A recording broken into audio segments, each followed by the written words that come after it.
कांदा संदर्भात आहे, कारण कांदा प्रश्नी केंद्राचा महाराष्ट्रासोबत भेदभाव आहे की काय असं चित्र आता पाहायला मिळत आहे। कर्नाटकच्या कांद्याला निर्यात शुल्कामधून वगळलेलं आहे, तर महाराष्ट्रातील कांदा उत्पादकांवर अन्याय कायम आहे। महाराष्ट्रातील लाल कांद्यावरील 40% निर्यात शुल्क कायम ठेवण्यात आलेलं आहे। केंद्राकडून जाणीवपूर्वक भेदभाव केला जात असल्याचा शेतकऱ्यांचा आरोप आहे।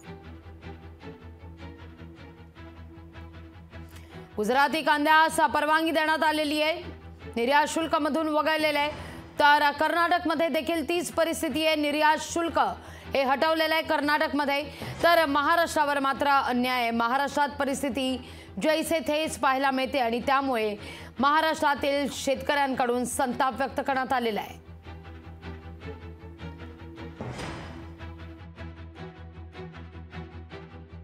मधली घोषणा खोटी होती, त्याच्यात काहीच नव्हतं।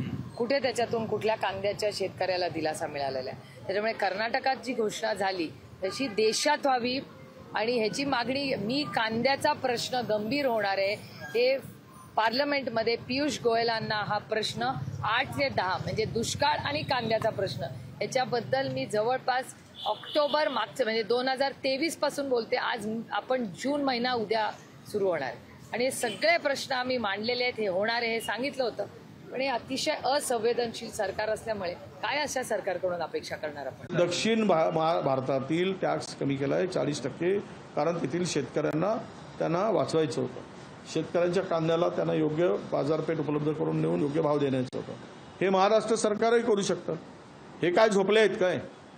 जे दक्षिण भारतातील राज्य करू शकतात, तर महाराष्ट्र राज्यातील सरकारने शेतकऱ्यांना, कांदा उत्पादक शेतकऱ्यांना वाचवण्यासाठी 40 काय 50% कमी करावं आणि या शेतकऱ्यांना दिलासा देण्याची गरज आहे, ते देण्याची आवश्यकता आहे, ते करावं।